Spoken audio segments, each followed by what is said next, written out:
Kagulat World. Grabe ang build-up sa banggaan nina Alexandra Ayala at Jasmine Paolini sa round of 32 ng Dubai Duty-Free Tennis Championships 2026. Parang finals agad ang dating kahit early round pa lang.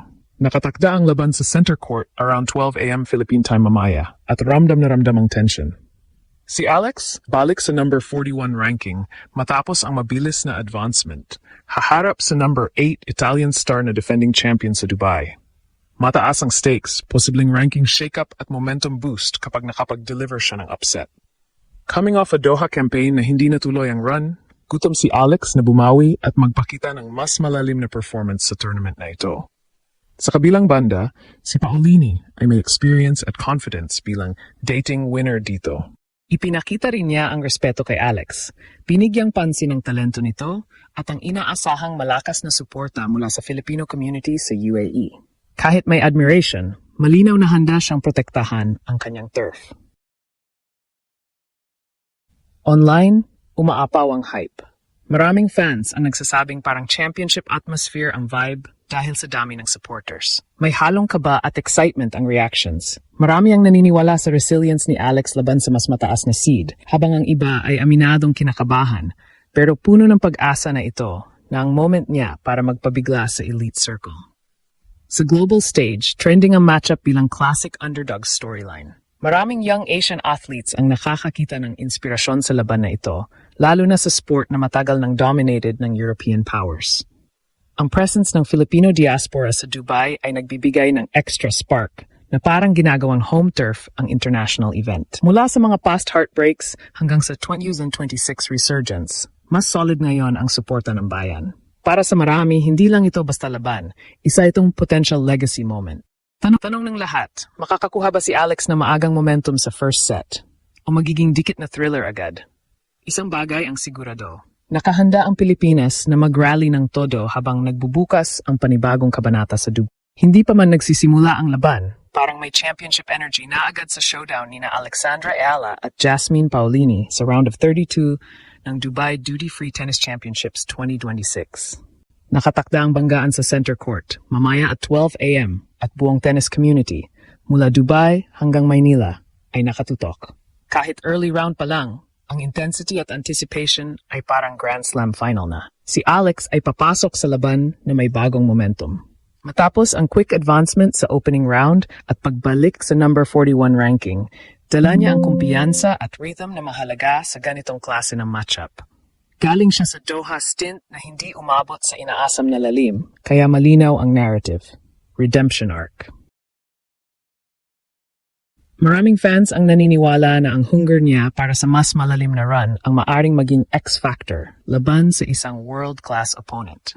Sa kabilang side ng net, si Paolini ay hindi basta kalaban. Bilang 8 sa mundo at defending champion sa Dubai, may dalang experience, composure, at familiarity siya sa conditions ng tournament. Ngunit kapansin-pansin ang respeto niya kay Alex bago pa ang match. Kinilala niya ang talento ng Filipina at inamin na inaasahan niya ang malakas na suporta mula sa Filipino community sa UAE. Ibig sabihin, kahit may ranking gap, hindi underestimated si Alex. Sa social media, makikita ang roller coaster ng emosyon. May mga posts na puno ng pride, sinasabing, "This is her moment."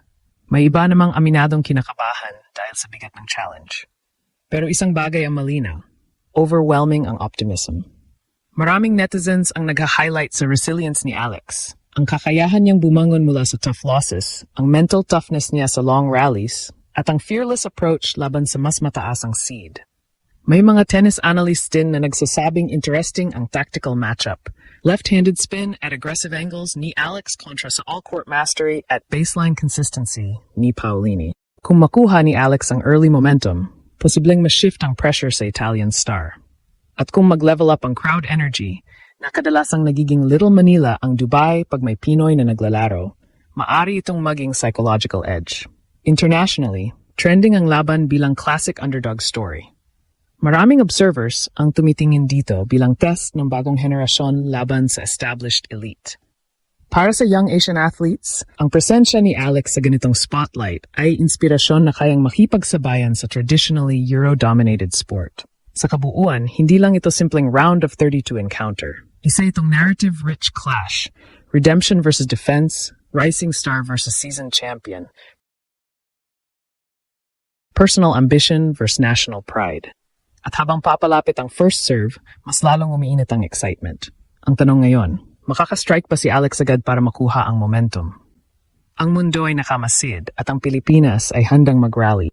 Habang papalapit ang first serve sa center court ng Dubai Duty-Free Tennis Championships, mas lalong tumitindi ang usapan tungkol sa tunay na bigat ng laban para kay Alexandra Ala.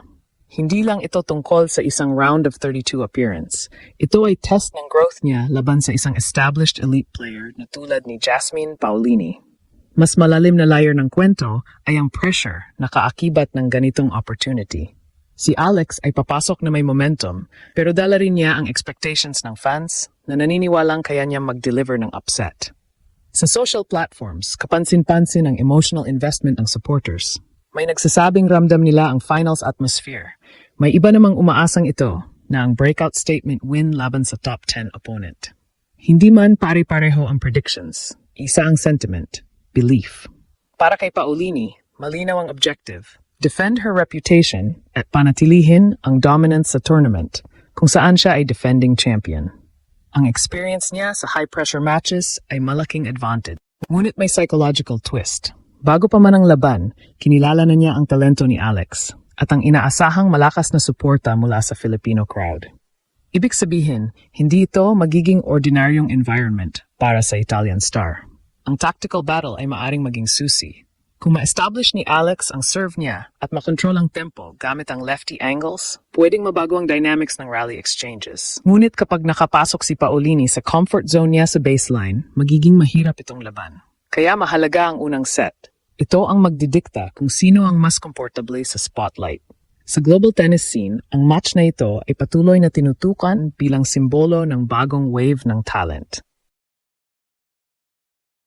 Maraming international observers ang curious kung paano haharapin ni Alex ang ganitong stage.